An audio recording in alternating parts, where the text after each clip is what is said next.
As-tu déjà eu l'impression d'être un imposteur malgré tes succès? Te demandes-tu parfois, est-ce que je suis vraiment à la hauteur? As-tu déjà ressenti ce sentiment étrange de douter de tes propres compétences ou capacités?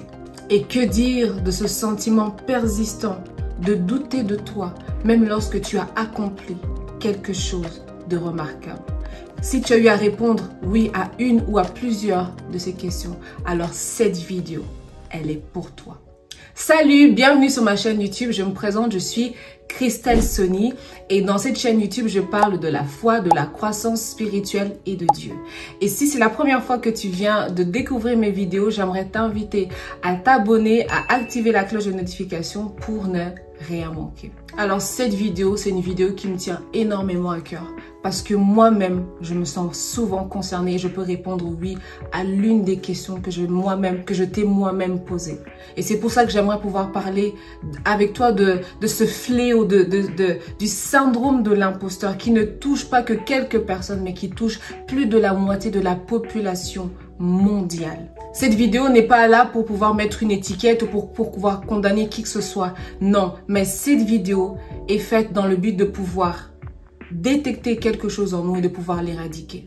Parce que dans une de mes précédentes vidéos, j'avais parlé du fait que Dieu est en train de susciter des hommes et des femmes en qui il va mettre une soif de lui qui va grandir, qui va nous pousser à croître et à chercher encore la présence de Dieu. Parce que Dieu est en train de susciter à l'intérieur de nous des leaders. Dieu est en train de susciter dans notre génération des hommes et des femmes qu'il veut utiliser pour faire des grandes choses en eux et par eux. Mais le syndrome de l'imposteur est une gangrène que nous devons éliminer et quelque chose que nous devons nous débarrasser pour laisser réellement la place à Dieu de pouvoir nous utiliser puissamment comme lui seul le veut. Alors reste jusqu'à la fin de cette vidéo parce que dans cette vidéo, à la fin, j'aimerais pouvoir partager avec toi des clés, des moyens pour pouvoir se débarrasser du syndrome de l'imposteur. Mais alors, qu'est-ce que le syndrome de l'imposteur? Imagine, tu viens de recevoir une promotion, tu as fait un bon travail, tu reçois des éloges, on te dit, ok, voilà, on aimerait te donner plus de responsabilités. Mais au lieu de te réjouir, bizarrement, tu commences à ressentir un sentiment de mal-être. Tu sens que, est-ce que je mérite vraiment cette promotion? Est-ce que je mérite vraiment ce qu'on est en train de dire? Ou est-ce que les autres me surqualifient? Alors, j'aimerais te donner une définition claire et simple du syndrome d'imposteur que je vais lire tout de suite. En termes simples, le syndrome de l'imposteur est un phénomène psychologique où tu doutes de tes propres compétences et tu te sens comme un imposteur, même en présence de preuves de réussite.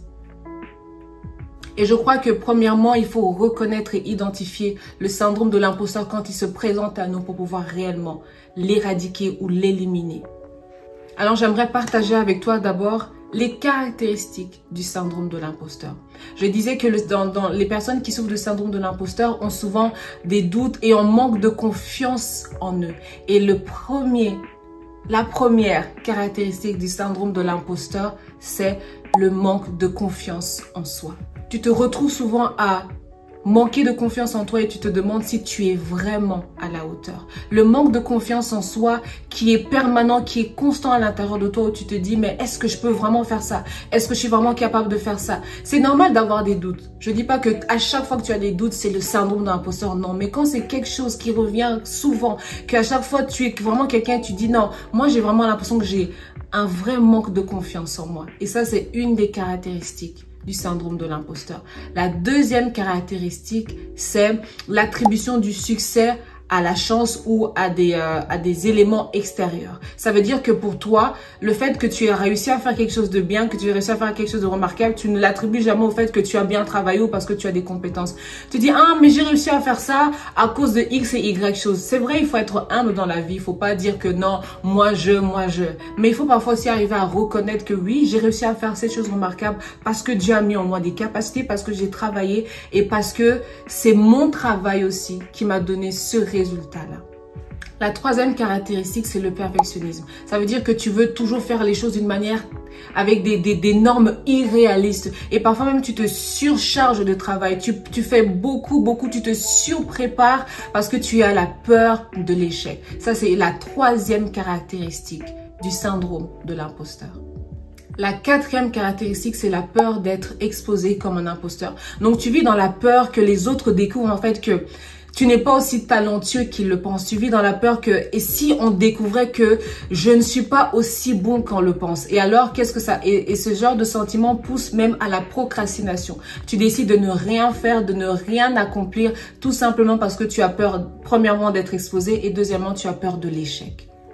Et la cinquième caractéristique, c'est le sentiment de décalage avec les autres. Tu as l'impression que les autres sont toujours un peu en avant par rapport à toi. Tu as l'impression que toi, tu es toujours la personne qui comprend les choses après. Tu as l'impression que tu es la personne la moins talentueuse.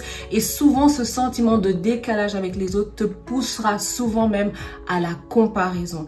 Et la comparaison, c'est quelque chose de très, très dangereux quand on veut faire les choses pour Dieu et que Dieu nous appelle à faire des choses. Parce que lorsqu'on se compare, c'est là qu'on est plus concentré sur ce que Dieu nous demande. Mais c'est là qu'on est en train de regarder les assiettes des autres alors qu'on devrait être concentré sur notre propre assiette. Je ne sais pas pourquoi j'ai parlé de l'assiette.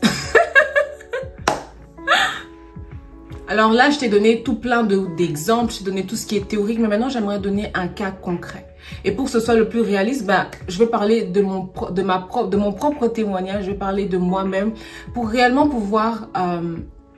que tu puisses te sentir même juste connecté par rapport à ce que je suis en train de dire, que ça ne semble pas juste, oui, ça c'est de la théorie, mais concrètement, au quotidien. Quels sont les cas concrets qu'on peut voir? Ça, c'était un syndrome d'imposteur, il faut que j'enlève cette façon de voir à l'intérieur de moi. Alors, dans une de mes vidéos, j'avais parlé que j'ai eu à déménager, donc j'habitais en Belgique et je me suis retrouvée maintenant à vivre aux États-Unis avec mon mari. Et qui dit déménagement, dit nouvelle adaptation et surtout que je change d'un pays à un autre où la culture et même la langue est complètement différente, il fallait vraiment que je puisse m'adapter. Et le syndrome de l'imposteur souvent commence lorsqu'il y a une attribution d'une nouvelle tâche. Et moi, en ce qui me concerne, je devais commencer à chercher un travail et ça commençait à me stresser. Donc, je commençais à développer maintenant une sorte d'anxiété, une sorte de peur par rapport à la recherche de travail tout simplement. Et on me demandait souvent, oh Christelle, comment avancent ces recherches de travail? Je disais toujours, oui, ça va. Je cherchais pas vraiment et je pouvais chercher pendant 1 heure, je pouvais chercher pendant 2 heures. Mais après, je décidais seulement d'arrêter parce qu'à l'intérieur de moi, je me disais, mais et si je suis pas à la hauteur? Et si je vais là-bas et j'arrive pas à parler, je comprends pas les gens? Et si les compétences que je croyais avoir acquis à l'école ne sont pas suffisantes pour pouvoir maintenant répondre aux besoins de mon employeur, pouvoir faire mon travail d'une façon efficace et de qualité? Et c'est là que venait vraiment ce sentiment d'angoisse. Et maintenant, après avoir des sentiments d'angoisse, j'ai commencé un peu comme à avoir une sorte d'auto-sabotage. Et je disais que soit tu vas avoir le surménage, donc tu vas surtravailler, ou soit tu vas procrastiner. Eh ben moi, j'ai décidé de procrastiner. J'ai décidé de pas chercher de travail, ou bien je me trouvais tout le temps des excuses. Non, je suis fatiguée. Non, il y a ceci. Oh non, il y a eu trop d'activités avec l'église. Il y a eu trop de choses à faire moi-même sur ma vie personnelle que je savais pas forcément le faire. YouTube me prend trop de temps. Voilà, j'avais tout le temps des excuses et je moi-même sabotais. Et bizarrement, les tâches que je faisais, que les gens me demandaient de faire, j'avais souvent un retour positif. Les gens me donnaient souvent des retours positifs quand ils m'aidaient à me demander à les aider, par exemple dans la déco ou dans l'événementiel. Je faisais quelque chose pour les autres et on pouvait voir en fait que le travail que je faisais était bon. C'est là que je dis qu'il y a un paradoxe. Tu fais quelque chose, toi tu penses que c'est pas bien, mais les autres disent que c'est bien, mais t'as pas la facilité à accepter en fait les feedbacks positifs. Et du coup, j'attribuais mon résultat à des facteurs extérieurs. Oh, c'est parce qu'on m'a aidé, c'est parce que j'ai seulement essayé, bizarrement ça a bien fonctionné. Donc, j'attribuais souvent ma réussite ou le fait que quand je faisais quelque chose de bien, en fait, à des aspects extérieurs et non pas simplement au talent ou au don que Dieu lui-même m'a donné. Je disais que j'avais du mal à accepter les feedbacks positifs quand les gens me donnaient un bon retour. Ah, c'était bien et tout. Moi, j'ai dit, ah oui, c'est vrai, t'es sûr et tout. Et moi, je me dis, ah, il m'a dit que c'était bien, mais je comprends pas comment ça se fait. Donc, j'avais du mal vraiment à accepter que les gens puissent me donner un retour positif par rapport au bon travail que j'avais pu faire.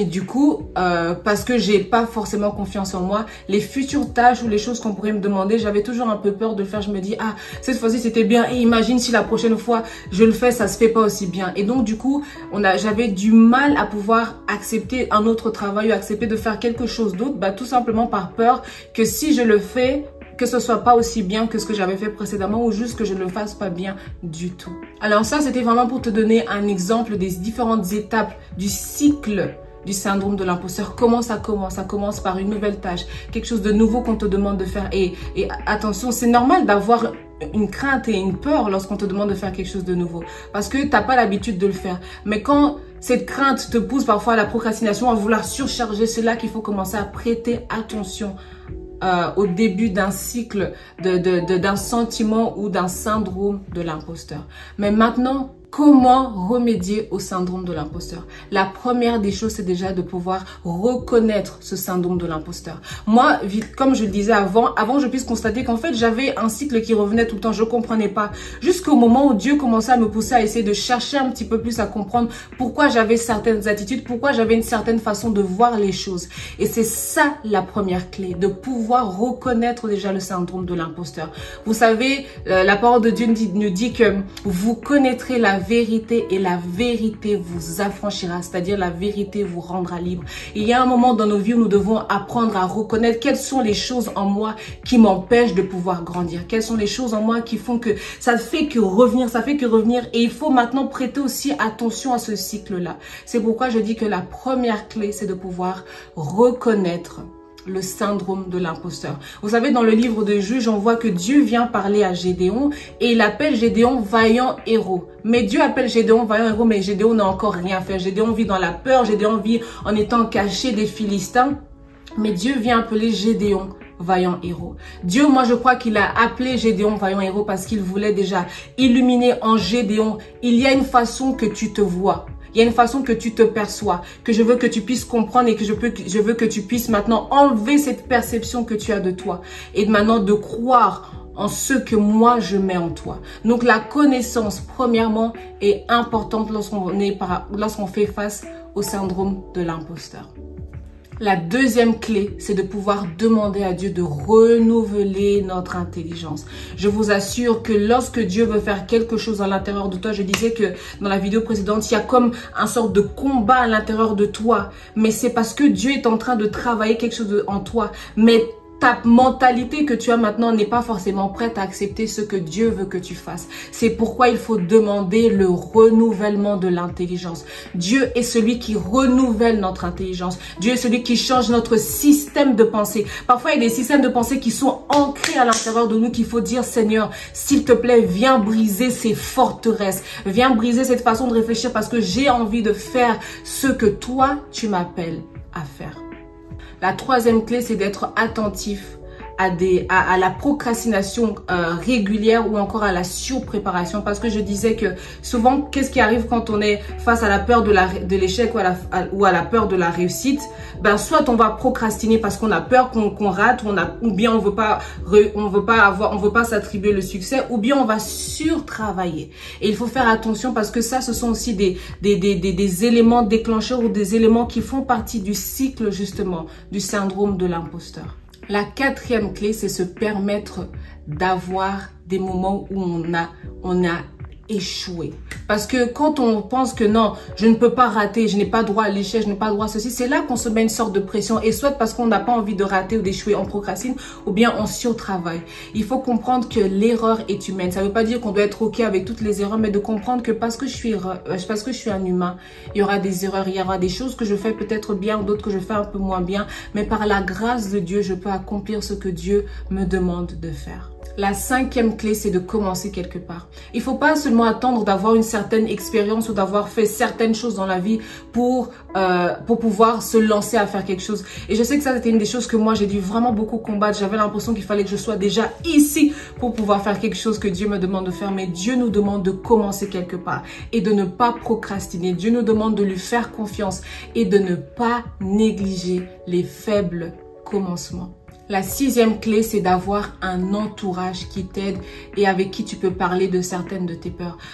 Tu sais, moi, j'ai été mariée déjà depuis 2 ans, mais j'ai vu combien ce que la présence de mon mari dans ma vie m'a réellement aidé à grandir. Dieu a mis à l'intérieur de lui une sagesse qui m'aide énormément. Et souvent, j'arrive à venir lui parler de certaines peurs, de certaines craintes, de venir lui expliquer simplement, voilà comment je me sens par rapport à certaines choses. Et parfois même, je dis, mais attends, j'ai pas fini de t'expliquer. Lui, il veut déjà me donner un conseil, mais j'apprécie réellement ces moments d'échange. Et je crois que c'est super important d'avoir des personnes qui ne passent pas par des moments de syndrome d'imposteur, mais qui peuvent vraiment nous aider à identifier. Là, c'est la peur qui est en train de te parler. Là, c'est des excuses que tu es en train d'utiliser. Et ces personnes-là peuvent avoir vraiment un avis extérieur pour t'aider à voir un peu plus l'image en grand. Parce que quand toi, tu es dans la chose, tu as du mal à bien voir. Mais avoir un avis extérieur de personnes que Dieu place dans ta vie, qui vont t'aider à pouvoir se rendre compte que, attention, là, tu es dicté par la peur ou là, tu es en train de laisser ce syndrome d'imposteur t'empêcher de faire ce que Dieu te demande de faire. La 7e clé, c'est de comprendre que tout ce que tu penses n'est pas la vérité. J'aimerais le répéter encore. Tout ce que tu penses n'est pas la vérité. Tu sais, dans nos pensées, il y a différentes sources qui peuvent venir. Il y a les pensées que Dieu nous inspire, il y a nos propres pensées, et où il y a les pensées du diable. Et le diable vient souvent jouer dans nos pensées. Et c'est là que tout commence. Quand tu veux faire un projet, ça commence par une idée. Quand tu veux faire quelque chose, ça commence par une idée. Et il y a des pensées à l'intérieur de toi qui sont restées ancrées en toi, te disant que tu n'es pas capable de faire. J'aimerais te dire aujourd'hui, ne crois pas ces pensées. La Bible dit que tout est possible à celui qui croit. Mais que crois-tu réellement? Et ça, c'est super important. Certaines pensées qui vont revenir tout le temps dans ta tête vont devenir des croyances, vont devenir des fondations à l'intérieur de toi. Alors, j'aimerais t'encourager à comprendre que tout ce que tu crois n'est pas toujours la vérité. Mais j'aimerais t'encourager à chercher la vérité au travers de la parole de Dieu. Ça, c'est la vérité. À croire et à comprendre réellement que Dieu a des promesses pour toi. Ça, c'est la vérité. Que tout est possible à celui qui croit. Ça, c'est la vérité. Ça veut dire que si tu crois en ce que Dieu te demande de faire, tu peux le faire parce qu'il est celui qui a mis en toi tout ce qu'il faut pour pouvoir l'accomplir. La 8e clé, c'est de pouvoir reconnaître tes talents. Il y a une chose que j'ai dû vraiment faire un travail, c'est de pouvoir identifier dans quoi est-ce que je suis bon. Tu sais, parfois, il y a des gens qui n'arrivent même pas à dire en quoi tu es bon. On lui demande, oh, tu es bon dans quoi? Bon, je sais pas, hein, je sais faire quelque chose, je sais faire ça. Non, non, non, il faut avoir l'assurance. Et connaître en quoi tu es bon n'est pas une preuve d'orgueil, mais c'est justement de l'humilité de savoir, je sais faire ça et je sais faire ceci. C'est important pour nous de pouvoir identifier nos dons et nos talents. Quelles sont les choses que Dieu t'a données? Cherche à connaître qui tu es. Cherche à connaître ce que Dieu a déposé en toi. Ne laisse pas les autres définir pour toi, ne laisse pas les autres te donner une étiquette qui n'est pas la tienne, mais décide de connaître quels sont tes dons et tes talents, quelles sont les choses pour lesquelles tu es doué, que tu fais naturellement. Cherche à connaître tes dons et tes talents. Et la 9e et dernière clé, c'est déclare sur ta vie. Tu sais, il y a des pensées, comme je disais, qui viennent comme vraiment des vautours autour de nos têtes. Il y a des pensées qui sont là, que nous laissons grandir et tout ça, mais que dit ta bouche par rapport à ces pensées qui montent dans ta tête? Déclare la parole de Dieu, déclare la victoire, déclare que je suis compétent, déclare que quand il y a des choses qui sont en train de se passer, que je suis en train de douter de moi-même, déclare que Dieu a mis en moi ce qu'il faut pour pouvoir le faire. Et j'aimerais t'encourager à pouvoir me rejoindre dans ce défi de lire la Bible en un an, parce que lire la Bible en un an t'aidera aussi à pouvoir connaître les promesses de Dieu, pour pouvoir déclarer lorsque ces pensées viennent en toi. Je suis pas en train de dire seulement de dire des belles paroles en te regardant dans le miroir, je suis ceci, je suis cela, non. Mais lorsque tu déclares, crois que ce que tu es en train de dire s'accomplit. Crois que ce que tu dis est la vérité. Et tu le verras s'accomplir certainement. Alors, j'aimerais te remercier d'avoir suivi cette vidéo jusqu'à la fin. Je sais que c'était plutôt une longue vidéo, mais je tenais réellement à le faire. Et je crois qu'elle va réellement bénir ceux qui se sentiront vraiment concernés par ça.